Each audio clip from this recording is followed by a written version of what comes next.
ಶ್ರೀ ಕುಕ್ಕಿಂಗ್ಗೆ ನಿಮ್ಮೆಲ್ಲರಿಗೂ ಸ್ವಾಗತ. ಇವತ್ತು ಈಸಿಯಾಗಿ ಸಿಂಪಲ್ಲಾಗಿ ಪಲಾವ್ನ ಹೇಗೆ ಮಾಡೋದಂತ ನೋಡೋಣ. ನಾನು ಮನೆಯಲ್ಲಿ ನನ್ನ ಹತ್ರ ಏನು ತರಕಾರಿಗಳಿದೆಯೋ ಅದನ್ನು ಅಷ್ಟೇ ಹಾಕಿ ಒಂದು ಈಸಿಯಾಗಿ ಕ್ವಿಕ್ಕಾಗಿ ಪಲಾವ್ನ ಹೇಗೆ ಮಾಡೋದು ಅಂತ ಈ ವಿಡಿಯೋದಲ್ಲಿ ನಾನು ತೋರಿಸಿದ್ದೀನಿ. ಇದಕ್ಕೆ ನಾನು ನಾರ್ಮಲ್ ಅಕ್ಕಿನೇ ಬಳಸಿ ಪಲಾವ್ ಮಾಡಿದ್ದೀನಿ. ನಾನು ಮೊದಲು ಈರುಳ್ಳಿ, ಹಸಿಮೆಣಸಿನ್ಕಾಯಿ, ಟೊಮೆಟೊ ಮತ್ತು ಶುಂಠಿ ಬೆಳ್ಳುಳ್ಳಿ ಪೇಸ್ಟು ಮತ್ತು ಕ್ಯಾಪ್ಸಿಕಮ್, ಆಲೂಗಡ್ಡೆ ಎಲ್ಲ ಹೆಚ್ಚಿಟ್ಕೊಂಡಿದ್ದೀನಿ. ಆಮೇಲೆ ಕುಕ್ಕರ್ ಇಟ್ಕೊಂಡು ಕುಕ್ಕರ್ ಬಿಸಿ ಆದಮೇಲೆ ಇದಕ್ಕೆ ಒಂದು 4 ಟೇಬಲ್ ಸ್ಪೂನ್ ಆಗುವಷ್ಟು ಎಣ್ಣೆ ಹಾಕಿ ಎಣ್ಣೆ ಬಿಸಿ ಮಾಡ್ಕೋಬೇಕು.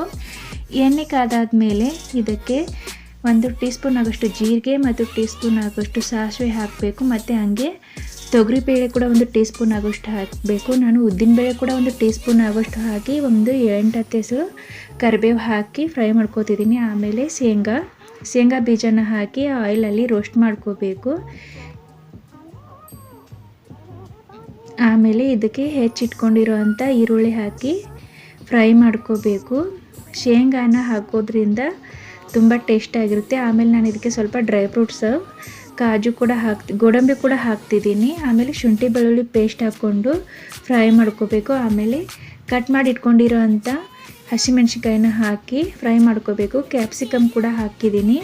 ಮತ್ತು ಒಂದು ಆಲೂಗಡ್ಡೆ ಹಾಕಿ ಎಲ್ಲನೂ ಚೆನ್ನಾಗಿ ಮಿಕ್ಸ್ ಮಾಡಿ ಫ್ರೈ ಮಾಡ್ಕೋಬೇಕು.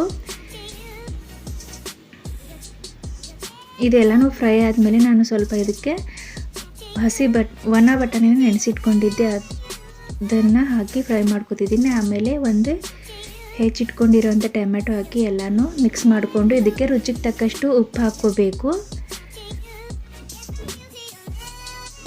ಎಲ್ಲನೂ ಮಿಕ್ಸ್ ಮಾಡ್ಕೊಂಡು ಇದಕ್ಕೆ ಗರಂ ಮಸಾಲ ಪುಡಿ 1 ಟೀ ಸ್ಪೂನ್ ಆಗೋಷ್ಟು ಹಾಕ್ಕೋಬೇಕು. ಮತ್ತು ಕೆಂಪು ಖಾರದ ಪುಡಿ 1 ಟೀ ಸ್ಪೂನು ಮತ್ತು ಅರಿಶಿನ 1 ಟೀ ಸ್ಪೂನ್ ಹಾಕ್ಕೊಂಡು ಎಲ್ಲನೂ ಚೆನ್ನಾಗಿ ಮಿಕ್ಸ್ ಮಾಡ್ಕೋಬೇಕು.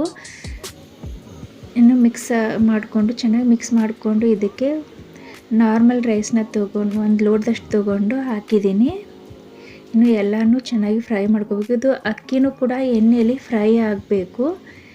ಇದು ಫ್ರೈ ಆದರೆ ಪಲಾವ್ದು ಟೇಸ್ಟು ತುಂಬ ಚೆನ್ನಾಗಿ ಬರುತ್ತೆ. ಇದಕ್ಕೆ ನಾನೀಗ 1 ಗ್ಲಾಸ್ ಅಕ್ಕಿಗೆ 2.5 ಗ್ಲಾಸ್ದಷ್ಟು ನೀರು ಹಾಕಿದ್ದೀನಿ.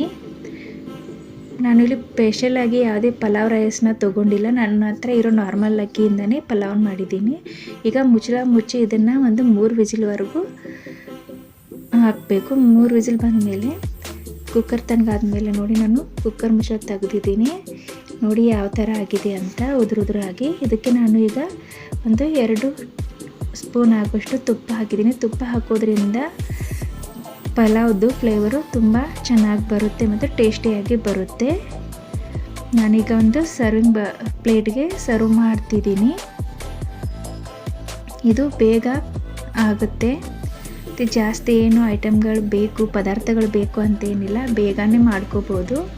ನಾನಿಲ್ಲಿ ಮೇಲೆ ಡೆಕೋರಿಂಗಾಗಿ 2 ಈರುಳ್ಳಿ ಮತ್ತು ಮನೇಲಿ ಮಾಡಿದಿರೋಂಥ ಹಲಸಿನ ಹಣ್ಣಿನ ಚಿಪ್ಸ್ ಕೂಡ ಹಚ್ತಿದ್ದೀನಿ. ಮತ್ತು ಮೇಲ್ಗಡೆ ಒಂದು ಮೆಣಸಿನ್ಕಾಯಿ ಕೂಡ ಇಟ್ಟಿದ್ದೀನಿ. ನಿಮ್ಗೆ ಏನಾದರೂ ಈ ವಿಡಿಯೋ ಇಷ್ಟ ಆದರೆ ಲೈಕ್ ಮಾಡಿ, ಕಮೆಂಟ್ ಮಾಡಿ, ಶೇರ್